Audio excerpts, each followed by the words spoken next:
오늘도 저희를 부르셔서 주의 말씀 앞에 서게 하심을 감사합니다. 이것이 우리에게 큰 복임을 고백하면서 이 한 시간도 주의 말씀에 집중하게 하여 주시옵소서. 예수님 이름으로 기도합니다. 아멘. 성경에서, 특별히 신약 성경에서 가정에 대해서 자세하게 다루는, 그렇다고 해서 아주 길게 다루는 건 아니지만 그래도 비교적 자세하게 언급을 한 곳이 두 곳이 있습니다. 오늘 저희가 읽은 에베소서 5장과 베드로전서 3장입니다. 근데 저희는 이제 베드로전서 3장은 읽지 않았잖아요. 그래서 간단하게 베드로전서 3장이 지니고 있는 특징만 좀 말씀을 드리면, 베드로전서 3장은 에베소서하고는 조금 다르게 굉장히 현실적인 그런 관점에서 가정의 문제를 다룬다고 하는 것입니다. 그래서 베드로전서는 믿지 않는 주인 밑에서 믿는 종이 어떻게 믿지 않는 종을 섬겨야 되는지에 대해서 설명을 합니다. 마찬가지로 베드로전서 3장에서는 믿지 않는 남편 밑에서 그리스도를 믿는 아내가 어떻게 믿지 않는 남편을 섬겨야 되는지에 대해서 설명을 합니다. 그러니까 베드로전서의 특징은 믿지 않는 주인 또는 믿지 않는 남편과 믿는 종 또는 믿는 아내의 관계를 다루고 있다는 것입니다. 그러나 오늘 저희가 다루는 에베소서는 약간 관점이 다릅니다. 오늘 저희가 읽은 에베소서 5장은 저희가 예전에 다루었던 에베소서 2장의 말씀을 토대로 하고 있습니다. 에베소서 2장에 어떤 얘기가 나오죠? 예수님께서 십자가 위에서 죽으심으로 말미암아 유대인과 이방인 사이에 막혀져 있던 뭐가요? 담이 허물어졌다. 그래서 이제 더 이상 유대인과 이방인은 둘이 아니라 하나로서 함께 손을 맞잡고 하나님 앞에 나아간다. 다시 말하면 유대인과 이방인은 예수 그리스도의 십자가의 죽으심으로 말미암아서 새로운 사회, 새로운 공동체, 즉 교회가 되었다라고 우리에게 말씀을 합니다. 그래서 에베소서에서 가정은 바로 이렇게 그리스도로 말미암아 새롭게 탄생되었기 때문에 다른 것이 아니라 교회 공동체의 일부로서 가정을 이야기합니다. 그렇기 때문에 에베소서에서 가정은 교회 공동체와 떼어놓고서 생각을 할 수가 없습니다. 바울 사도께서는 그렇기 때문에 남편과 아내의 관계를 다룰 때에도 에베소서에서 뭐에 비유해서 말씀하시냐면 그리스도와 교회의 관계에 비유해서 남편과 아내의 관계를 말씀을 하십니다. 에베소서에서 가정이란 이렇게 교회 공동체의 일부이기 때문에, 그리고 또 어떤 면에서는 사실상 하나의 그 자체로 하나의 작은 교회이기도 하기 때문에 에베소서는 조금 전에 제가 말씀드렸던 베드로전서 3장과 달리 믿는 주인과 믿는 종, 그리고 믿는 남편과 믿는 아내가 서로 믿는 그리스도인으로서 어떻게 대해야 되는지에 대한 관계에 대해서 우리에게 말씀합니다. 먼저 에베소서의 본문을 읽을 때 많은 사람이 가지고 있는 잘못된 이해 또는 불편한 마음을 한 가지 바로 잡고 가도록 하겠습니다. 먼저 이 글을 좀 같이 한번 읽어보도록 하겠습니다. 시작. 아내가 남편에게 복종해야 한다는 것이 우리를 불편하게 하는가? 여러분들은 어떻습니까? 아내는 남편에게 복종해야 한다. 이 하나님의 말씀, 이 에베소서의 말씀을 읽을 때 우리 특별히 남자분들은 그렇게 불편하지 않을 수 있는데 우리 아내분들은 어떤가요? 조금 혹시 불편하지 않으신가요? 저는 사실 이 말씀을 설교할 때마다 설교자로서 약간 사실은 좀 조심스럽습니다. 아마도 적지 않은 분들이 이 말씀을 읽으면서 조금 불편한 어떤 그런 마음을 느끼시기도 할 겁니다. 성경은 아내에게 아주 분명하게 말씀하기 때문입니다. 남편에게 복종해야 한다. 그런데 우리가 이 말씀을 읽을 때마다 왜 불편한 마음을 느낄까? 사실은 왜냐하면 우리가 이 말씀을 이 성경적인 관점에서 이 말씀이 어떤 의미인지를 생각하지 않고 많은 믿지 않는 사람들이 생각하는 그 생각을 그대로 우리가 받아서, 쉽게 말하면 인본주의적인 그런 사상을, 사람들이 말하는 그런 생각을 우리가 그대로 받아서 이 말씀을 이해하기 때문에, 아니 지금 세상이 어느 시대인데 남편에게 복종하라고 하지? 이렇게 우리가 불편한 마음을 느낀다는 것입니다. 오늘날의 인본주의 사상에서 남편과 아내는 평등한 관계입니다. 물론 그렇다고 해서 성경이 남편과 아내가 평등하지 않다 그렇게 말한다고 하는 것은 아닙니다. 남편과 아내 사이에, 이 둘 사이에는 아무것도 그 누구도 끼어들 수가 없습니다. 그렇기 때문에 어떤 사람들은 성경이 아내를 향해서 남편에게 복종하라고 말할 때 이것에 대해서 불편함을 느끼는 것입니다.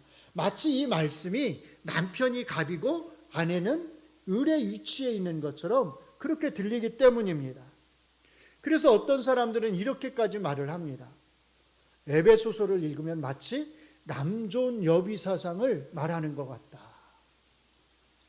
그래서 거기서 더 나가서 뭐라고 말하냐면, 그렇기 때문에 이 말씀은, 남편에게 복종해야 한다는 이 말씀은 오늘날 그리스도인들에게는 적용되지 않는다. 왜냐하면 이것은 옛날에 고대의 초대교회 시대에, 이렇게 인권이 발달하지 않았던 시대에, 남자가 위에 있고 여자가 아래에 있던 시대에 그런 문화 속에서의 배경을 지금 우리에게 드러내고 있기 때문이다. 그렇기 때문에 이 말씀이 초대교회 성도들에게는 의미가 있었을지 모르지만 오늘 현대를 살아가는 우리 그리스도인들에게 이 말씀은 더 이상 의미가 없다, 적용되지 않는다라고 이렇게 주장을 합니다. 그런데 정말 그럴까요? 이 말씀이 초대교회 시대의 문화적인 배경을 우리에게 전해주는 것이기 때문에 이 말씀이 오늘날 우리 그리스도인들에게는, 여러분들에게는, 이곳에 앉아있는 아내들에게는 더 이상 적용되지 않는 것일까요? 오늘 저희가 읽은 에베소서의 말씀은 절대로 그렇지 않다라고 말씀을 합니다. 오늘 본문이 남편과 아내의 관계에 대해서 어떻게 말씀하는지 한번 잘 주목해 보시기 바랍니다. 먼저 오늘 본문이 아내를 향해서 남편에게 복종하라고 말할 때 그 복종은 우리가 흔히 생각하는 것처럼 종이 주인에게 복종하듯이 그렇게 하는 그런 맹목적인 복종이 아닙니다. 바울 사도께서 어떤 의미에서 아내가 남편에게 복종해야 한다고 말씀하는지는 22절로 24절에서 잘 드러나고 있습니다. 읽어드립니다. 아내들이여 자기 남편에게 복종하기를 주께 하듯 하라. 이는 남편이 아내의 머리됨이 그리스도께서 교회의 머리됨과 같음이니 그가 바로 몸의 구주시니라. 그러나 교회가 그리스도에게 하듯 아내들도 범사에 자기 남편에게 복종할지니라. 누구에게 하듯 하라고요? 주께 하듯 하라, 이렇게 말씀을 합니다. 그리고 그 이유에 대해서는 그리스도께서 교회의 머리이시듯이 남편이 아내의 머리이기 때문이라고 말씀합니다. 그러면서 아내가 남편에게 하는 그 복종의 예로서 교회가 그리스도에게 복종하듯이 이렇게 말씀을 합니다. 종이 주인에게 복종하듯이가 아니라 누가 누구에게요?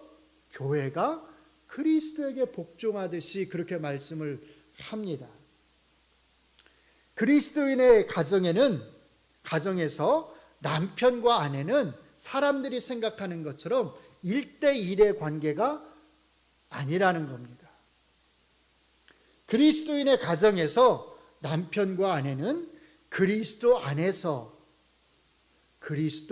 안에서 서로가 서로를 대합니다. 그냥 한 남자와 한 여자가 서로 좋아서 만나가지고 자기들끼리 마음이 맞아서 사랑해서 그렇게 혼인하는 것이 아닙니다.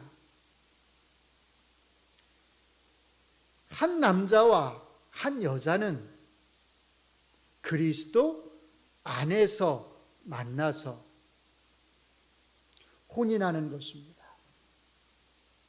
그렇기 때문에 그리스도인의 가정에서 한 남자와 한 여자 사이에는, 한 남편과 한 아내 사이에는 누가 계시는 거예요? 그리스도께서 계시는 겁니다. 남편과 아내가 직접적으로 만나는 것이 아니라 그리스도를 통해서 만난다는 겁니다. 그리스도께서 둘 사이를 연결합니다. 그리스도께서 이 둘의 중심에 계십니다. 그래서 아내가 남편에게 복종하는 것은 그냥 직접적으로 남편에게 복종하는 것이 아니라 그리스도에게 복종하듯이 그렇게 복종을 하는 것입니다. 그렇기 때문에 성경이 말하는 이 복종은 많은 사람들이 생각하는 것처럼 그런 맹목적인 복종이거나 굴종이거나 수치가 아닙니다. 바로 그 다음에 바울 사도께서 교회가 그리스도에게 복종하듯이라고 말할 때 이 복종의 의미는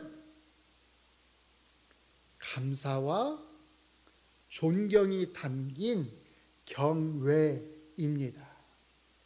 교회가 그리스도를 향해서 감사와 존경이 담긴 경외를 드리듯이 마찬가지로 아내 역시도 남편을 대할 때 그리스도 안에서 이런 감사와 존경이 담긴 경외심을 가지고 남편을 대해야 한다라는 것입니다.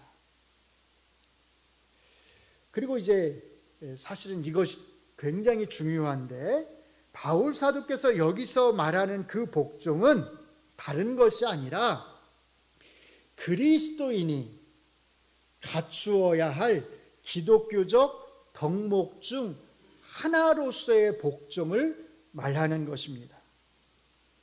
그리스도인이 갖추어야 할 덕목들이 뭐가 있을까요? 많이 있죠. 대표적인 게 예수님께서 말씀하신 주님의 마음, 온유함과 겸손함이 있습니다. 온유함과 겸손함이라고 하는 이런 덕목은 모든 그리스도인들이 갖추어야 될 기독교적 덕목입니다. 마찬가지로 복종 역시 온유함이나 겸손처럼 그리스도인이 갖추어야 할 덕목 중 하나라는 것입니다.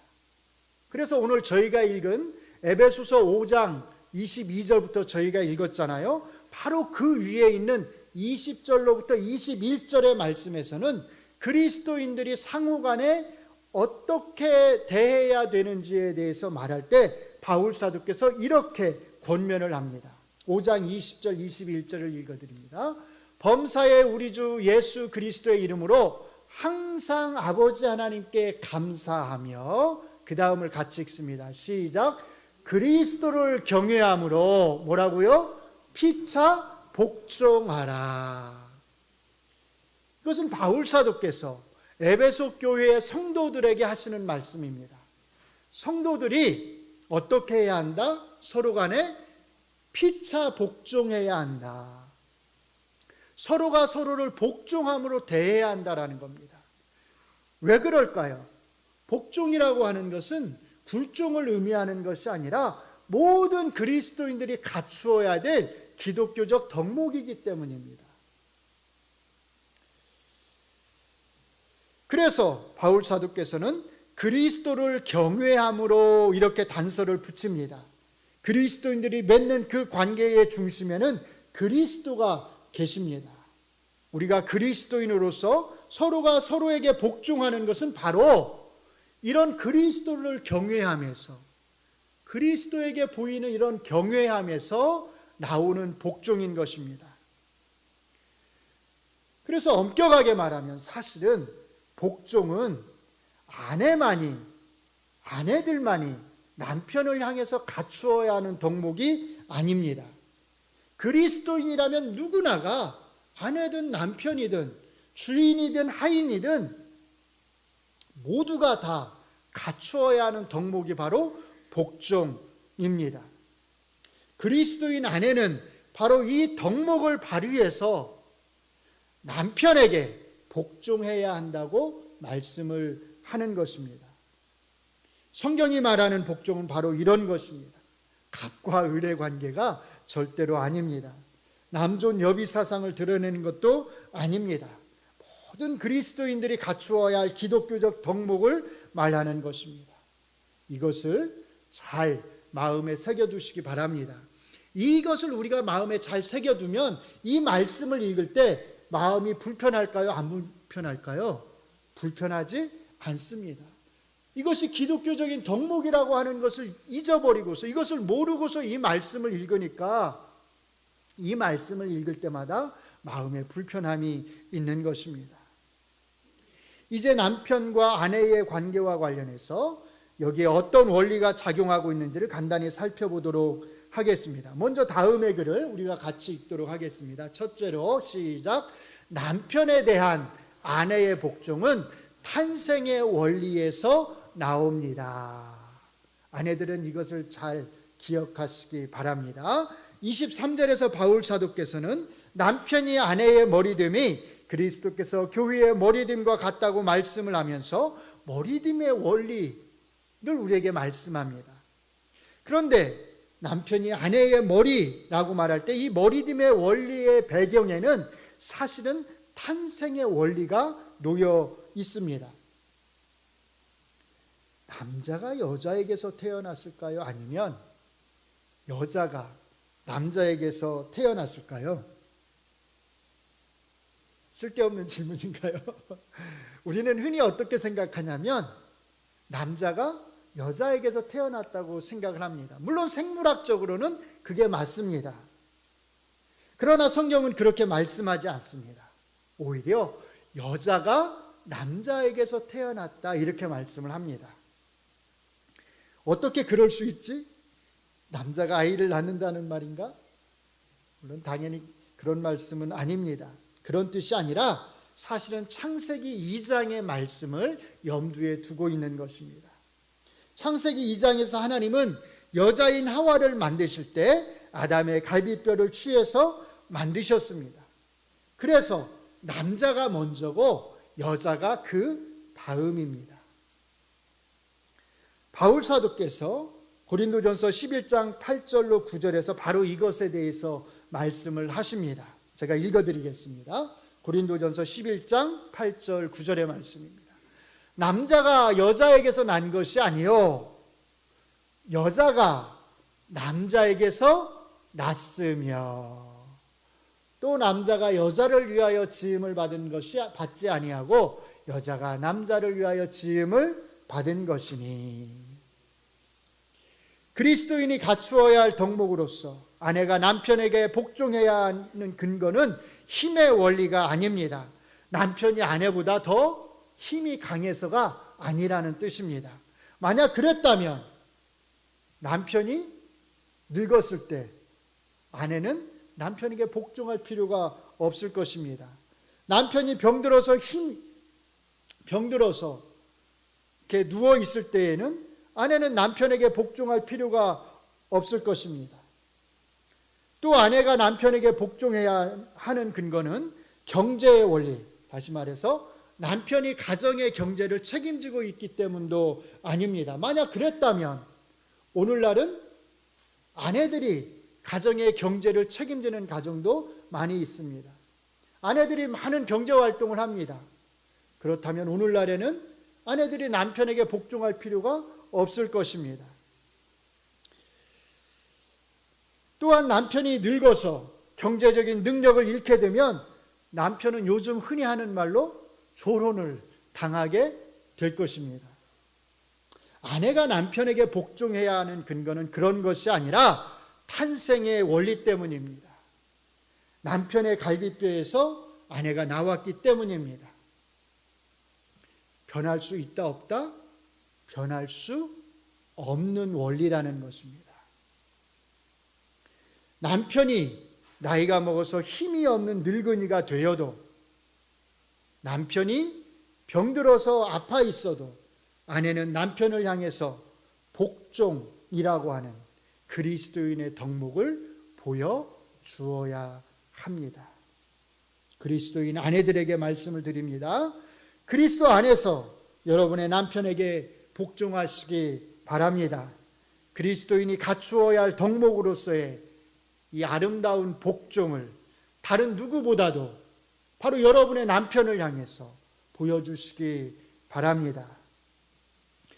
다음으로 바울 사도께서는 남편을 향해서 아내를 사랑하라고 말씀합니다. 그리고 아내에 대한 남편의 사랑에 대한 원리로 다음의 것을 제시합니다. 두 번째 것을 같이 한번 읽겠습니다. 시작. 아내에 대한 남편의 사랑은 한 몸의 원리에서 나옵니다. 남편은 이 원리를 잘 마음속에 두시기를 바랍니다. 남편은 왜 아내를 사랑해야 할까요? 다른 것이 아니라 아내가 남편의 몸의 일부이기 때문입니다. 바울 사도께서 이것을 얼마나 강조하는지를 한번 주목해 보시기 바랍니다. 5장 28절을 읽어드립니다. 이와 같이 남편들도 자기 아내 사랑하기를 누구같이요? 자기 자신같이 할지니 자기 아내를 사랑하는 자는 자기를 사랑하는 것이라. 또한 5장 33절을 우리가 같이 읽겠습니다. 시작. 그러나 너희도 각각 자기의 아내 사랑하기를 자신같이 하고. 아멘. 여기서 강조는 내 아내는 곧 누구다? 너 자신이다 라는 겁니다. 내 아내는 너와 분리된 어떤 다른 존재가 아니라 바로 너다 라고 하는 것이 말씀의 포인트입니다. 바울 사도께서 이렇게 말씀하시는 것은 이것을 비유적으로 지금 말씀하시는 것이 아닙니다. 상징적으로 내 아내는 내 몸이다, 바로 너다라고 말씀하시는 것이 아닙니다. 실제로, 정말로, 진짜로 내 아내는 바로 너다, 이렇게 말씀을 하는 것입니다. 남편이 아내를 사랑해야 하는 것은 이렇게 실제적인 의미에서 아내가 남편의 몸의 일부라고 하는 원리, 남편과 아내는 한 몸이라고 하는 원리의 근거에 있습니다. 그래서 아내를 사랑할 때 남편은 누구같이? 자기 자신같이, 자기 몸같이 사랑하라고 말씀하는 것입니다. 남편과 아내가 함께 밥상에 앉아서 밥을 먹고 있습니다. 마지막 남은 고기 반찬 한 점은 누구의 입에 들어갈까요?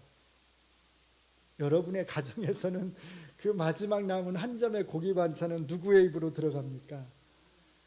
제가 장담하건대 아마 거의 대부분은 남편의 입으로 들어갈 겁니다.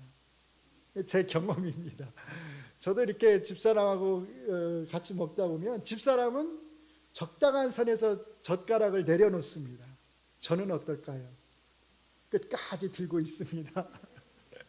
그래서 마지막 한 점은 항상 제 입으로 들어갑니다. 뭐 이게 저희 집만 그럴까요? 아마 대부분의 가정이 마찬가지일 거라고 생각을 합니다. 만약에 보약을 지을 돈이 한 사람을 위한 것밖에 없다면 남편은 누구의 보약을 지을까요? 거의 대부분이 자기 보약을 짓습니다. 그리고는 당당하게 이걸 들고 또 집에 들어와서 아내를 향해서 이렇게 말합니다. 아, 요즘에 내 몸이 좀 약해진 것 같아서, 몸이 허해진 것 같아서 보약 한 점 지어왔어. 그게 남편입니다. 근데 아내는 누구 걸 지을까요? 거의 100% 남편 걸 짓습니다.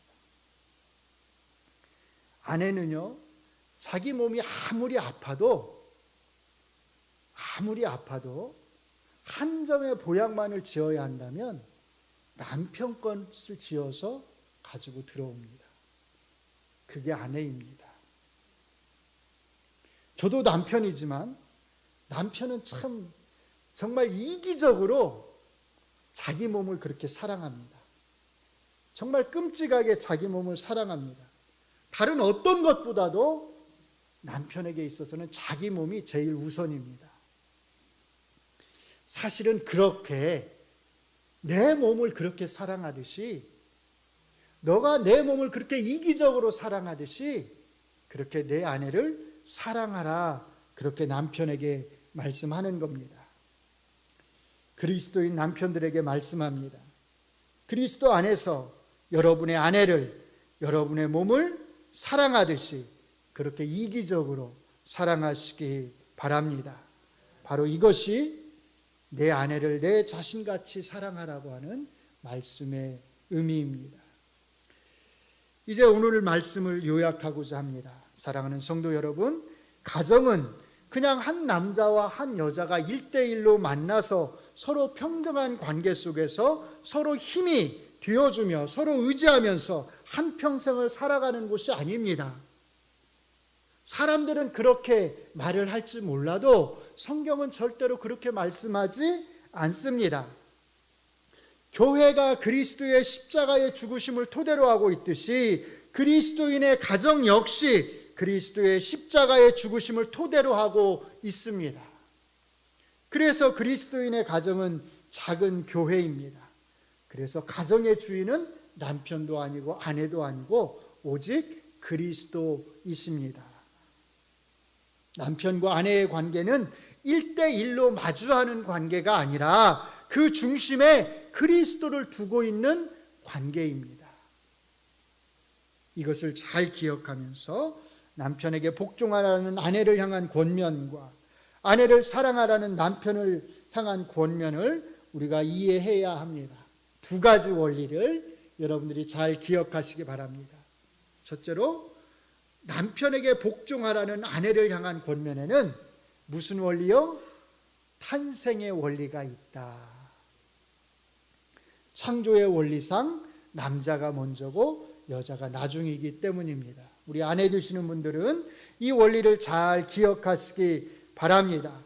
성경이 말하는 복종은 겸손이나 온유나 관용처럼 모든 그리스도인이 갖추어야 될 기독교적 덕목 중 하나이고, 바로 그 덕목을 발휘해서 남편을 대하라라고 하는 말씀인 것을 잘 기억하시기 바랍니다. 두 번째로, 아내를 사랑하라는 남편을 향한 권면에는 무슨 원리가 있죠? 한 몸의 원리가 있습니다.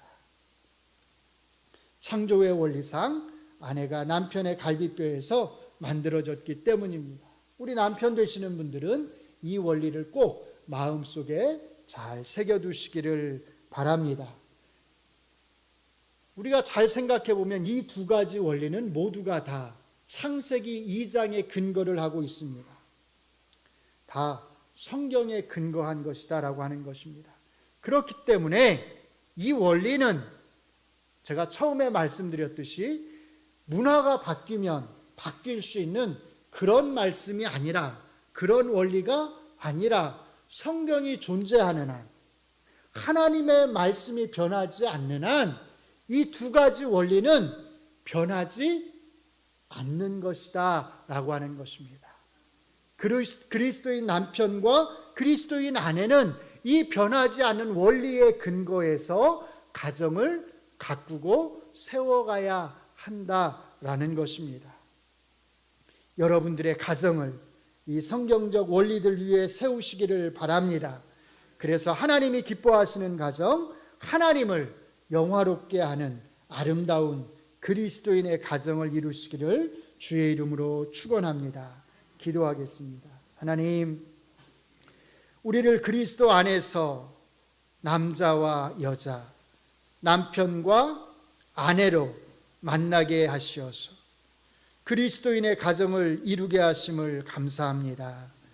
하나님이 주인이 되시는 가정입니다. 주 안에서 아내는 남편에게 복종하며 남편은 아내를 사랑하라 하신 이 귀한 말씀을 저희가 잘 지키면서 살아가게 하여 주시옵소서. 하나님이 이루신 이 가정이 작은 교회 공동체가 되어서 주님의 영광을 드러내게 하여 주시옵소서. 예수님 이름으로 기도합니다. 아멘.